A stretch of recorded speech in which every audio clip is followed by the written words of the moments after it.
When Pearl Harbor was attacked, Charles Oliver Jeans was 16 years old. Born in McKinney, Texas, the county seat of Collin County north of Dallas, he was forced to put his future dreams on hold to answer his nation's call. No one is certain of his motivation. He had a younger brother that served in the Navy. Perhaps it was the dress blue uniform, or perhaps it was the reputation that the Marines had of being the first to fight. He chose the Marines and enlisted in the United States Marine Corps Reserve in 1942. At the age of 17. The Marines would ultimately be grateful for his service. Charles would join up with the 1st Battalion, 7th Marine Regiment. This storied battalion was commanded by legendary Marine Lieutenant Colonel Louis Chesty Puller during the fierce Battle of Guadalcanal in the Solomon Island campaign between August of 1942 and February of 1943. John Basilone would become the first enlisted Marine of the war to earn the Medal of Honor in this battle while serving with 1-7. Charles Jeans was likely still in training when Guadalcanal began, which leads one to presume that he joined the 7th Regiment as they were refitting and training for future missions in Australia sometime in mid to late 1943. The Japanese had populated scores of remote islands throughout the South Pacific in an effort to seize territory and expand their quest for natural resources. The United States embarked upon an island-by-island campaign to dislodge the Japanese. New Britain, an island off the east coast of New Guinea, contained a formidable Japanese airfield in Rabaul, on the eastern side of the island. They also constructed 2 airfields on the western end in an area known as Cape Gloucester. The Japanese air base in Rabaul, on the eastern side of New Britain, created major problems for our naval and air forces. On the western end at Cape Gloucester, more than 200 miles from Rabaul, the 2 Japanese airfields needed to be neutralized to remove the Japanese presence in this area as the Allies advanced eastward to ultimately secure Rabaul. The area of Cape Gloucester consisted of an extinct volcano, humid jungles, and dense mangrove swamps.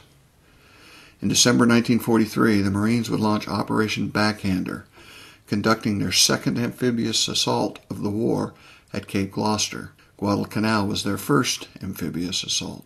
The 1st Marine Division would deploy 3 Marine regiments, the 1st, 5th, and 7th, on a 2-pronged assault to dislodge the Japanese at Cape Gloucester. On December 26, 1943, PFC Charles Jeans, a rifleman with the 1st Battalion, 7th Marine Regiment, landed on the eastern side of the Cape Gloucester Peninsula on what is identified as Yellow Beach.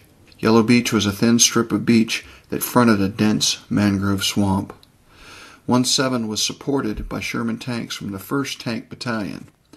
The tanks would not be able to transit through the swamps and were contained and concentrated along the narrow beach, which was also crowded with Marines from the landing. The Marines who survived this campaign could never get dry due to the humidity and swamp-infested jungle they operated in.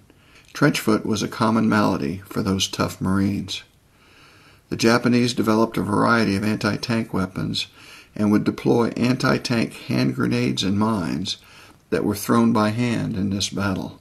On January 6, 1944, Jeans was advancing along a mangrove-bordered beach alongside a column of Sherman tanks. They encountered Japanese resistance, and the Japanese soldiers began tossing hand-thrown anti-tank mines at the tanks. Jeans would reach out and catch these explosive devices and throw them back to the Japanese positions. His efforts were successful until one of those mines blew up in his hand, taking his life. PFC Jeans' heroism was recognized by the Marine Corps as he was awarded the Navy Cross for his valor. The Navy Cross is the highest award for valor that the Marines can bestow and ranks only behind a Medal of Honor that is bestowed by the President. The citation for PFC Charles O. Jeans reads as follows. The President of the United States takes great pride in presenting the Navy Cross posthumously to Charles Oliver Jeans, Private First Class, U.S. Marine Corps Reserve, for extraordinary heroism and devotion to duty while serving as a rifleman of Company A, 1st Battalion, 7th Marines, 1st Marine Division, in action against enemy Japanese forces at Cape Gloucester, New Britain, on 6 January 1944. Undeterred by rain, dense jungle undergrowth, and unfamiliar terrain, Private First Class Jeans bravely advanced against the enemy during an attack on a heavily fortified roadblock, flanked on one side by a swamp and on the other side by a sea. He prevented the Japanese from throwing mines at the tanks.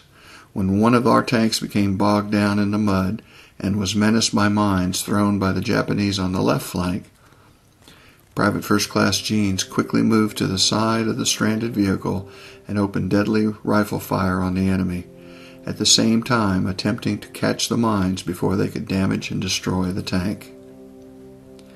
Although instantly killed by an exploding mine while engaged in this hazardous undertaking, Private First Class Jeans, by his cool courage, spirit of self-sacrifice, and unwavering devotion to duty, had contributed materially to the success of the attack, and his conduct throughout upheld the highest traditions of the United States Naval Service. He gallantly gave his life for his country.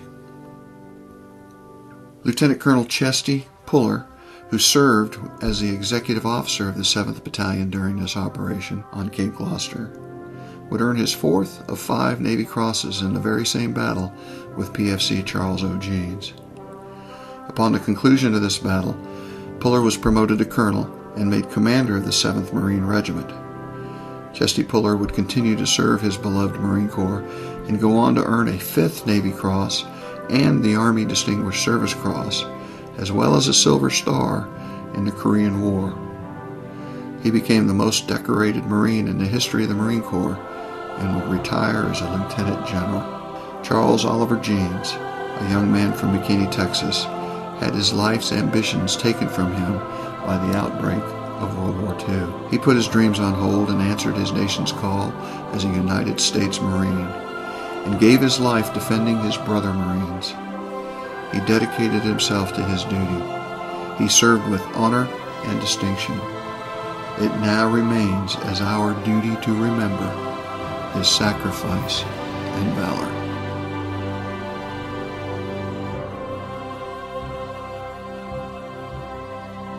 Hello, I'm Colin Kimball with the North Texas Fallen Warrior Portrait Project.